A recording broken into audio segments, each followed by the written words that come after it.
Hi, everyone. I'm Jena Tharani. I am a relationship counselor for couples and individuals. I have a private practice in Burnaby, British Columbia. And today I am so excited to share my communication tools with you, my best communication tools for couples. If you have an attack cycle in your relationship, or if you find that you and your partner avoid heavy conversations because you don't want to get into a fight or because you don't want to hurt their feelings, then this is the workshop for you. Today, we're going to be talking all about communication. We are going to talk about the 4 biggest relationship killers that have to do with communication and how to avoid them. And I'm going to give you a step-by-step process that you can engage in to practice these tools and eventually get comfortable having a much different communication style than you might have right now. Being able to communicate with your partner in a way that they can actually understand and hear what you're saying, and also respond to your partner when your partner is trying to communicate with you. It's both how we give communication and how we receive communication that are important. So we're going to work on both of those aspects. When you can actually work on your communication style and create a more peaceful relationship, it will impact positively yourself, your partner, your jobs, your kids. It has a ripple effect on all different aspects of your life. So I'm really, really excited to be able to share some of these simple but super effective tools and bits of information with you. So our session today is going to talk a lot about communication, which of course means conflict, right? Because conflict is one of those things that we tend to communicate either to avoid conflict or we tend to communicate through conflict. So the first thing to know about conflict is that close to 70% of conflict is actually unsolvable. So you are going to be fighting about the same things, 70% of the same things in year 1 as you are in year 50, because those things that we fight about tend to be about personality differences, lifestyle differences, and value differences. And those 3 things are really difficult to change. You cannot make an introvert an extrovert or an extrovert an introvert for the sake of your relationship so that the two of you can seem more similar, right? Maybe one person likes to travel a lot and the other one hates traveling or is scared of planes, right? Maybe one person likes to spend a whole bunch of family time and the other person really likes their independence. So if you have a situation where the two of you are different personalities, different lifestyle preferences, different values, then you're going to fight about the same stuff over and over. And what we want to do is take the fight out of it. We want it to not be a fight that you have over and over and over, but rather a conversation that leads to new insights about each other and connection. Because when you're feeling connected, you can so much more easily compromise and problem solve than when you're feeling disconnected and misunderstood and unheard. So just knowing that like 70% of your problems are unsolvable, I hope helps to reframe the idea that when we're arguing, maybe we're actually thinking about it the wrong way, because arguing tends to be trying to get each other on the same page. Like, I'm over here, you're over here. I want to get you on my side. I want you to stop believing what you actually believe and start believing what I believe, because it's a little threatening to me that you believe something different. So we're trying to get each other on our sides.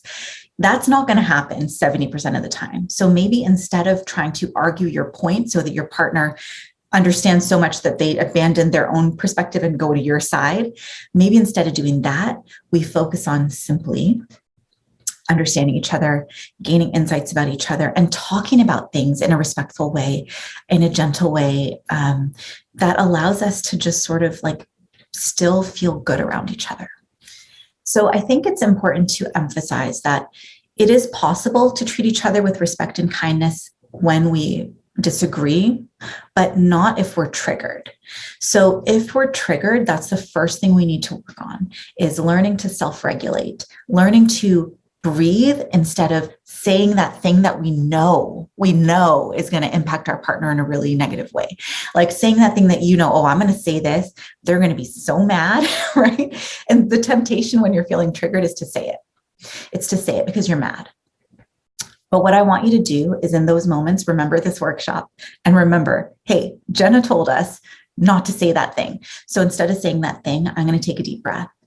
I'm going to take like 5 deep breaths. And I'm just going to sit here for a second and allow this emotion to pass through. It's giving me important information. The emotion itself is not wrong. It's giving me important information, but I know that if I share my reactivity with my partner, if I get reactive and share my anger with my partner is going to shut down and they're not actually going to hear what I'm saying. So the purpose of breathing rather than reacting is so that when you are able to talk about this issue, that your partner will actually be able to hear what you're saying. Because in order to have an effective, communication session, in order to effectively communicate, you need 2 calm bodies.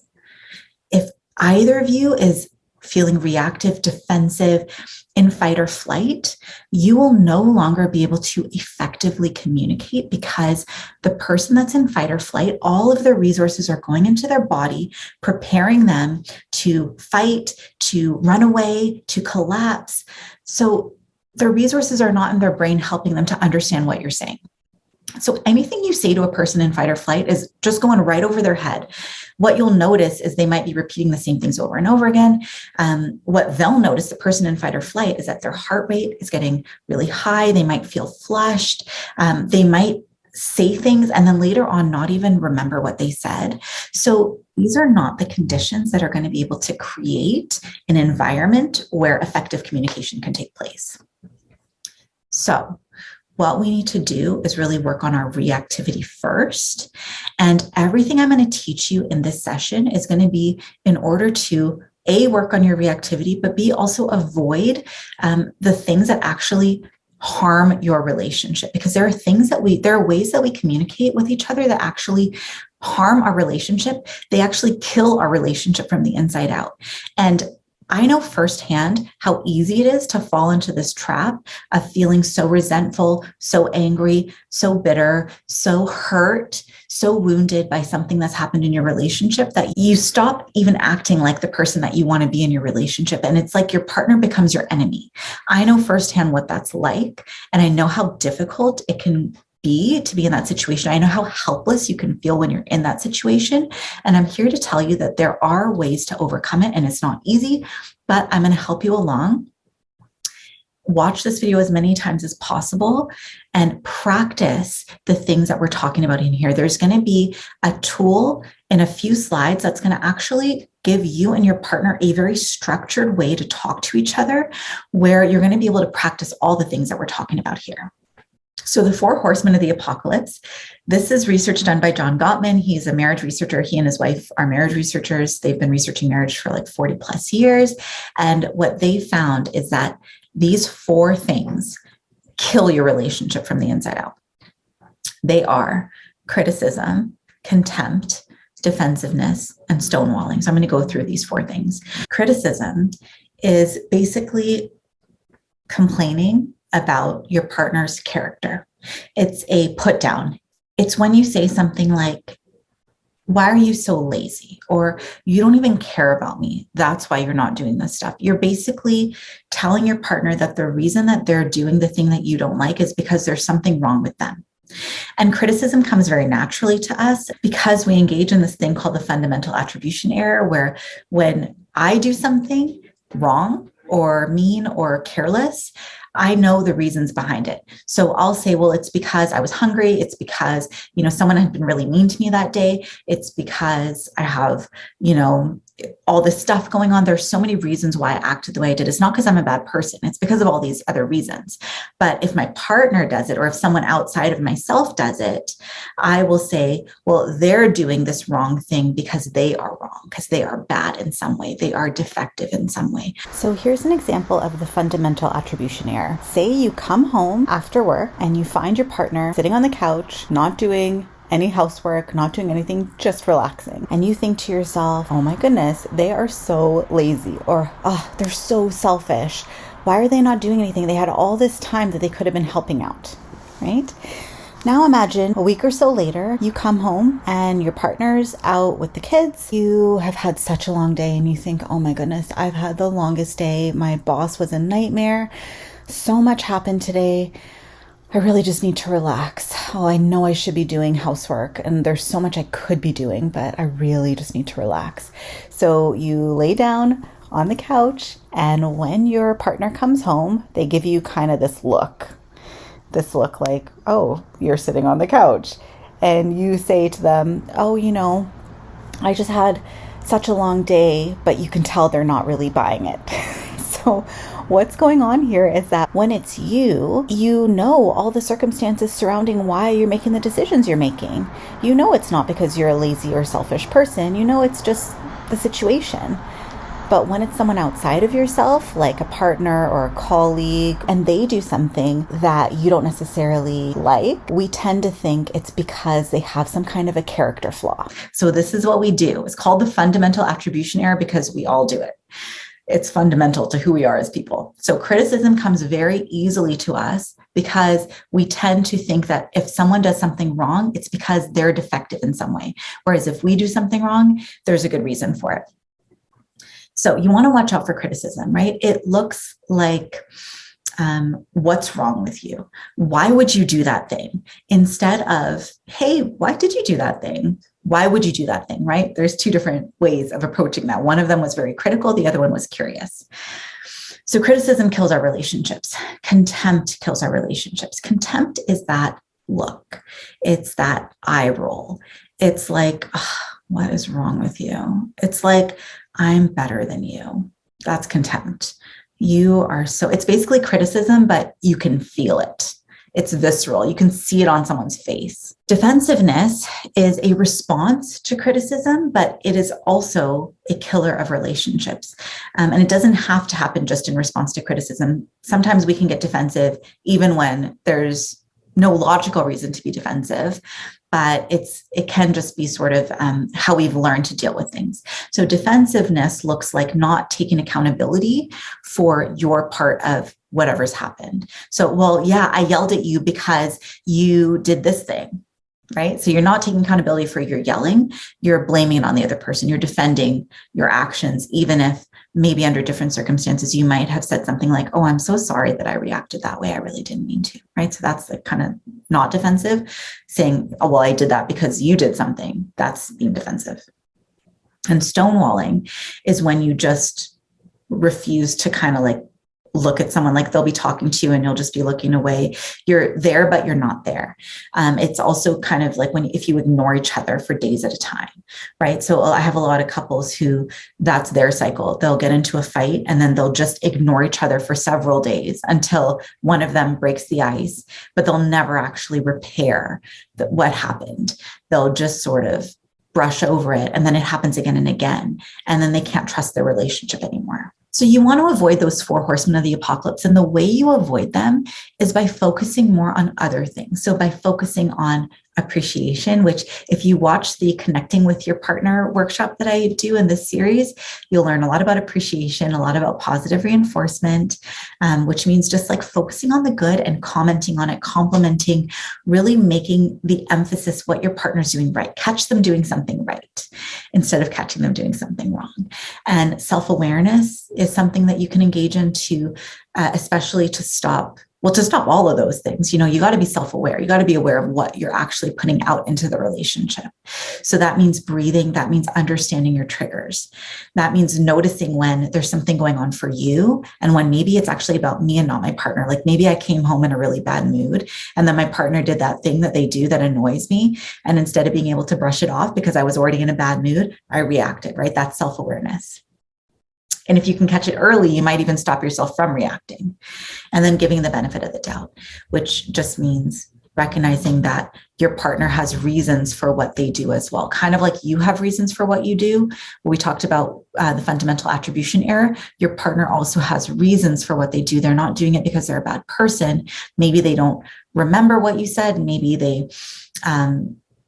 they're having a really bad day. Maybe they really want to connect. Maybe they miss you and they're not sure how to tell you. So they're kind of acting out, like throwing a tantrum. There's so many different things that we do when we're not aware of what we're doing. So part of how you can help your relationship is becoming aware that your partner has reasons why they're doing the things that they're doing. It's not because they're a bad person. So let's talk about some of the conditions that need to be in place in order to effectively communicate. The big one is that your partner needs to actually be able to hear what you're saying, which means you need a calm body. You actually need two calm bodies in order to communicate effectively. So in order to create calmness and peace in your relationship, even when things are not perfect, we need to be able to avoid attacking, blaming, and talking about several things at once, because those things lead to confusion, defensiveness, and a general sense of being misunderstood and not heard. Physical touch can also be helpful. So I have some couples who, when they're in a good place, say to me, we will sit and like hold hands, or I'll touch my partner in some way while we're talking about a difficult topic, and that helps to calm both of our bodies. Now, this is especially useful if you have a lot of safety in your relationship. If there's been any kind of emotional or physical violence, then touching might not have the desired effect. And if you find that no matter what you try, things escalate really quickly, I would really recommend texting rather than speaking. So when you have a request or, something that you want to talk about that is a little bit like you're not sure if it's going to get to that space that feels really bad for both of you, I'd recommend just send a text, but don't just send it, actually write it out, wait 10 minutes or 20 minutes or 30 minutes, go back and look at it and nice it up, right? Like make it really nice. Like, hey, sweetie, hope you're having a great day, rather than, hey, can you pick up that thing on the way home? So you want to be aware of what you're putting into your relationship. Like, what are you putting out into the world? And that is going to really help you to understand what's coming back to you. Because if you're putting out good stuff, eventually in your relationship, not right away, because you're already in a cycle, so your partner can't switch automatically. But eventually, as you start putting out things in a gentler way, as you start being really conscious of your part of the cycle, meaning you're conscious to not criticize, to not get defensive, to create conditions where, the two of you can openly speak, your partner eventually, after a few months, after this has become like a trusted thing for them, will start to reciprocate, and hopefully sooner than that. If you find yourself avoiding tough conversations, then I would recommend starting with appreciation. And we're going to talk about this in safe conversations that we discussed in I think the next couple of slides. We're going to talk about safe conversations, and you can start with appreciation rather than bringing up challenging topics, because that might be harder to do. So start with something that's easier to do. So let's take a step back and talk about the mindset that you need in order to effectively communicate. This is really important, and we cannot overlook it, because without the proper mindset, you're going to find communicating to be a lot more difficult. So the mindset that you need, these are some thoughts you can think in order to get you to that mindset. And the more often you think a thought, the more you really juice it up and start to try to believe it, the more of an effect it's going to have on your communication. So you want to be thinking these things often, okay? Things like, we're two different people. It's okay if we don't agree on everything, right? Just because my partner has a different opinion doesn't mean there's anything wrong with them or with me. Doesn't mean there's anything wrong with either of us. We're two different people. We come from different places. We have different perspectives. We're not the same person. That's okay. That's okay. We can respect each other's differences. We can honor each other's differences. We can still make a life together. We don't need to figure this out right now. All I need to do right now is breathe, relax my body, focus on speaking in a non-blaming way, and try to understand my partner's perspective. And I understand does not mean I agree. I can understand my partner's perspective without agreeing with it. I can understand why they came to that conclusion. I can understand why they're hurt by something. That doesn't mean I agree with it. It just means I understand. I understand how they got there, based on their thought process, based on their experiences. And I think the most important one is, my partner is a good person. These are the things I like about them. Because what happens is in the beginning, we're looking for reasons why our partner is so good. When we first connect, right? We're in that period of like falling in love where, we're just trying to connect on everything. And it's all about connection. And we're noticing similarities everywhere. And it's like, oh my gosh, we fit in this way. And our whole body and our brain and our hormones are all primed to help us connect with each other. But then over time, those hormones die down, they level off, and suddenly it's not as easy to connect with our partner because we're starting to notice all of our differences, because our hormones are not coursing through our body in the same way, not the same hormones are not being activated, right? So now, instead of being in connection mode, we're in solution mode, we're in problem finding mode, really. And we get into a space where we start to notice all these differences, and then we feel really threatened. We get scared that we're not going to last. We start to see all these red flags, and it's not because nothing about our partner has changed, nothing about us has changed. It's just our hormones and our focus.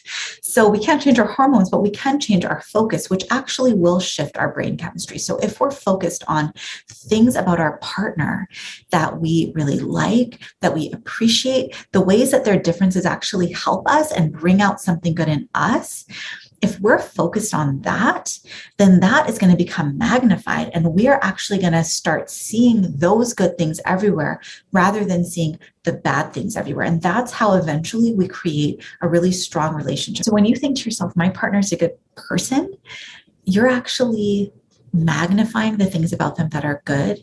And when you magnify the things about them that are good, you start to see those things everywhere, because what you focus on gets bigger. So when you're focused on the good things about your partner, you will notice that you feel more confident around them. You feel more comfortable around them. You feel more connected to them because you're thinking about all the things that make them great.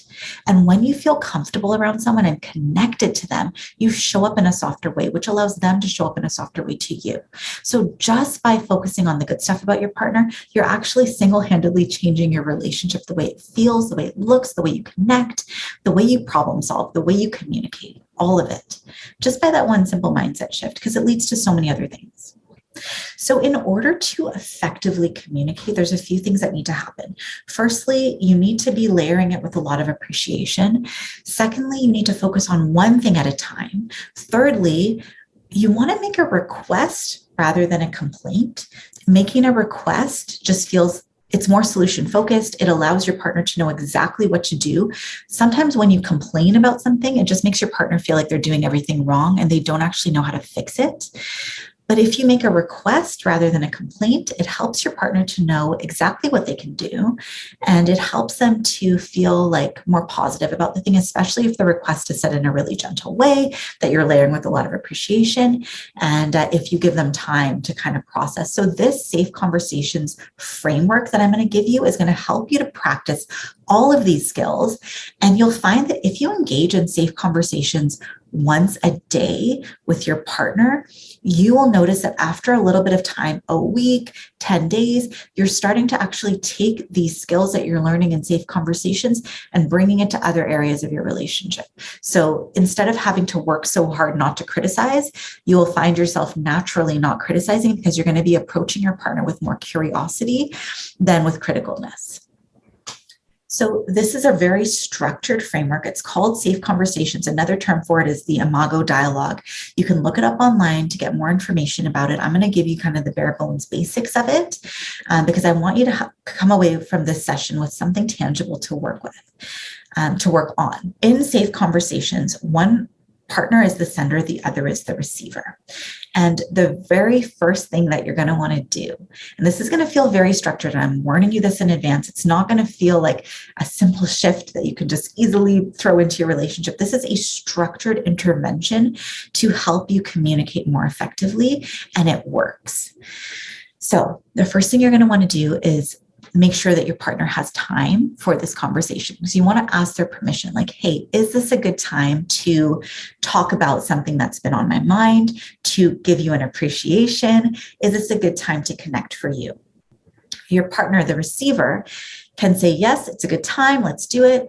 Or if they're not ready at that moment, if they're in the middle of something, if they're preoccupied by something, they can say, you know what, now's not the best time, but I will be available at 7:30 tonight, and I will come find you. I'll come get you at 7:30, and then stick to that, receiver. Like, that's really important. So make that time within 24 hours and stick to it. And this whole conversation doesn't need to take more than 5 minutes, right? But you do want to be in a good mental space for it. So the next thing you're going to want to do is, if it's a good time for both of you and when it's a good time for both of you, you're going to want to sit facing one another. And if touch is a part of your relationship, you're going to want to touch each other in some way. So either placing your hands on your partner's leg, hands on hands, doesn't really matter how you're touching, but touch in some way. If you feel safe enough with your partner for that to be soothing. And you're going to want to take 3 to 5 deep breaths, both of you.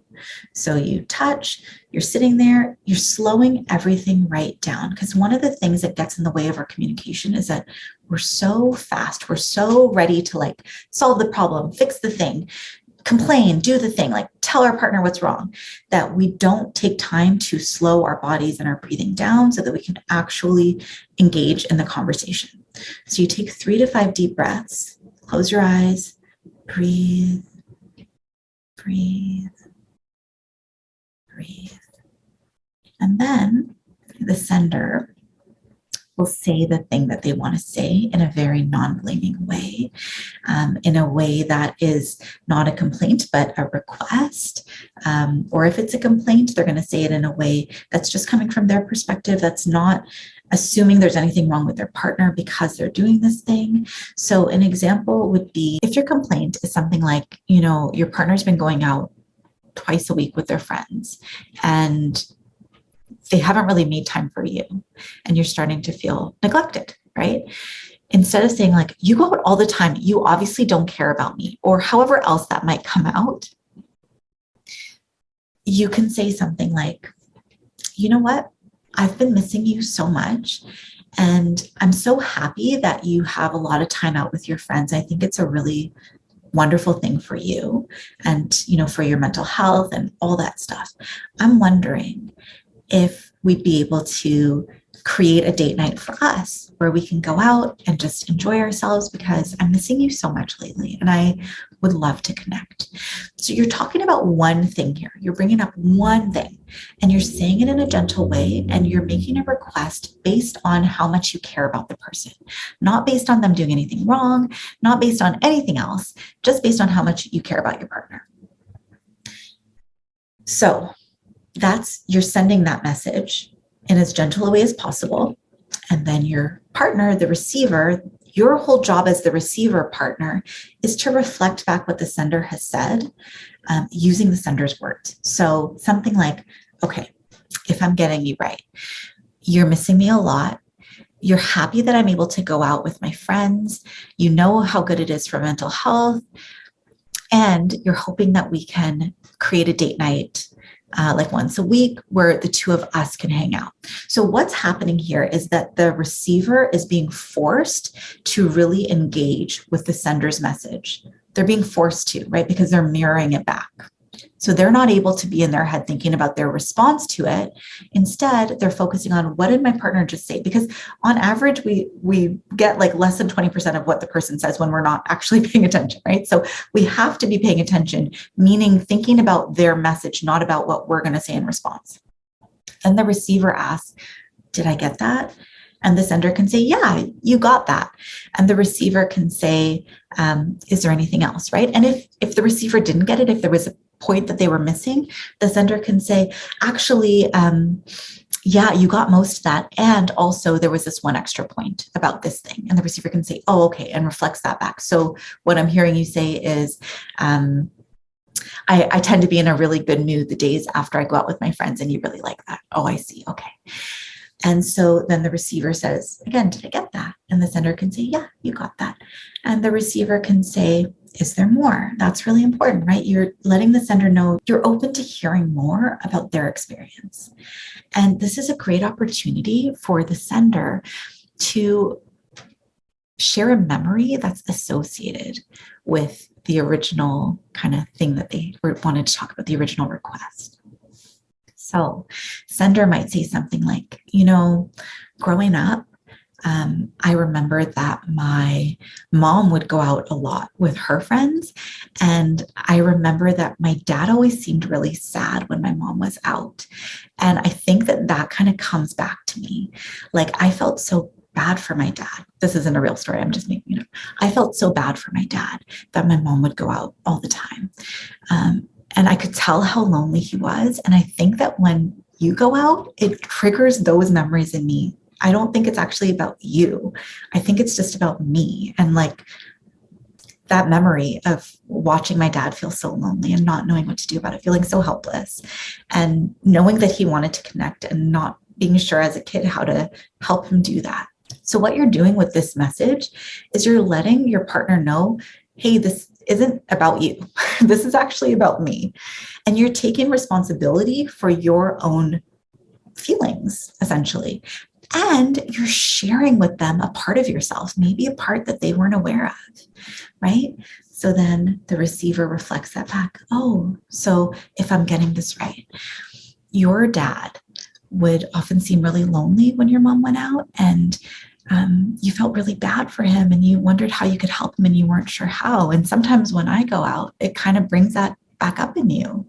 That must be really hard. You know, it must have been hard as a kid to watch your dad go through that. I know how much you care about him.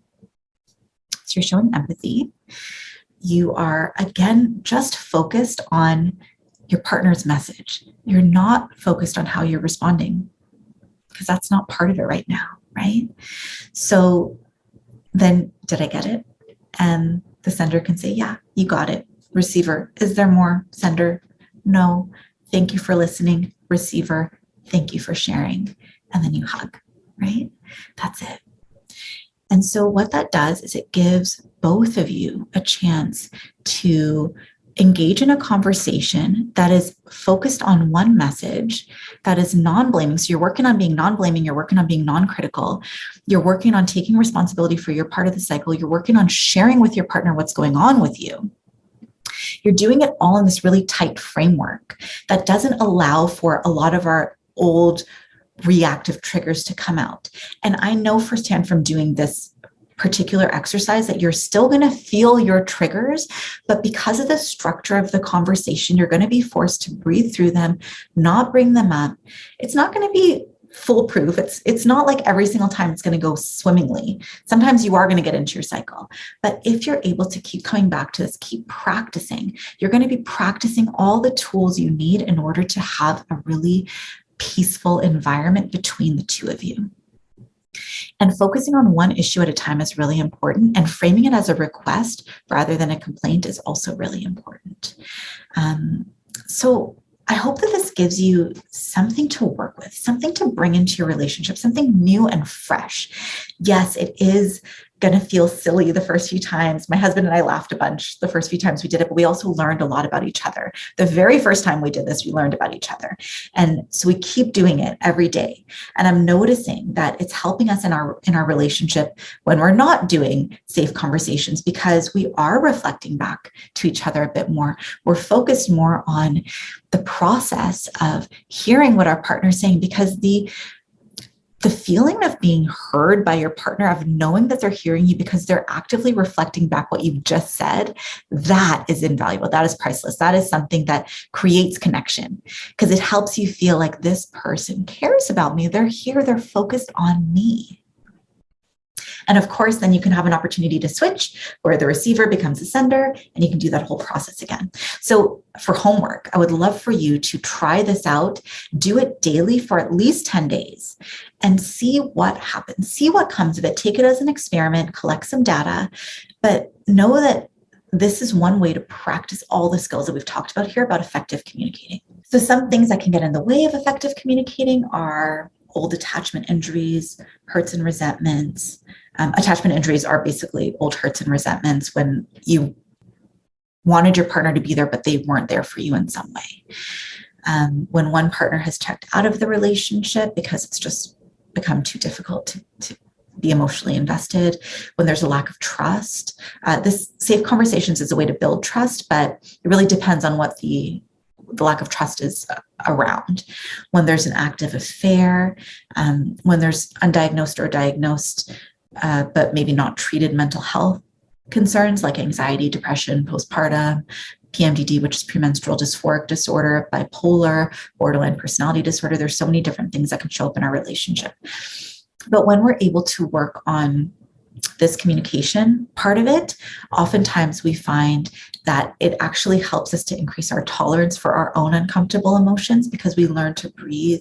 We gain kind of mindfulness tools and techniques, like we gain mindfulness skills, which will also help us with managing our mental health. If there's an explosive argument style, this Safe Conversations is actually designed for that. So I think that could also help you with that. But if you find that it's too explosive to engage in safe conversations, you're going to want to get additional support. And if there's physical or emotional violence, you're going to want to get additional support. So putting it all together.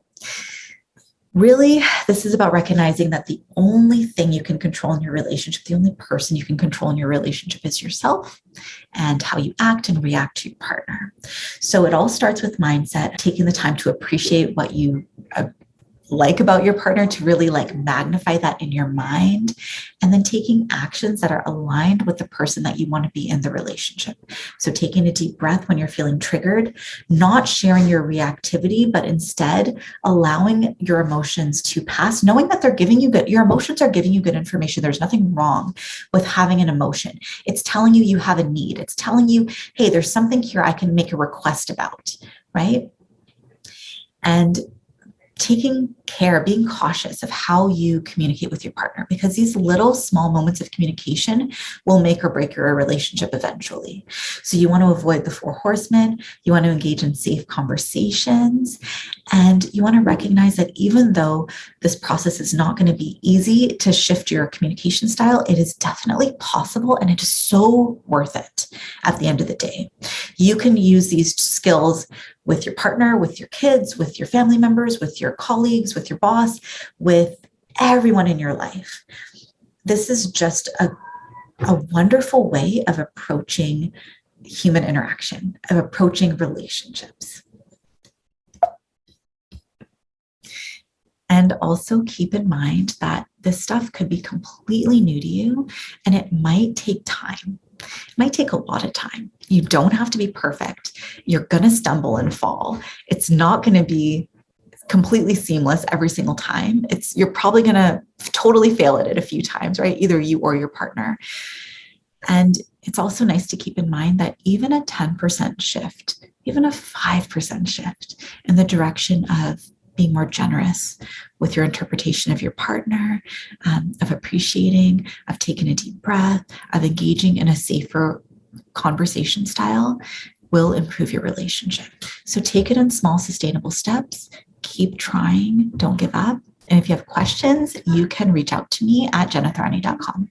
It was so wonderful to share this information with you. Please reach out anytime. I would love to hear from you. And I will see you next time.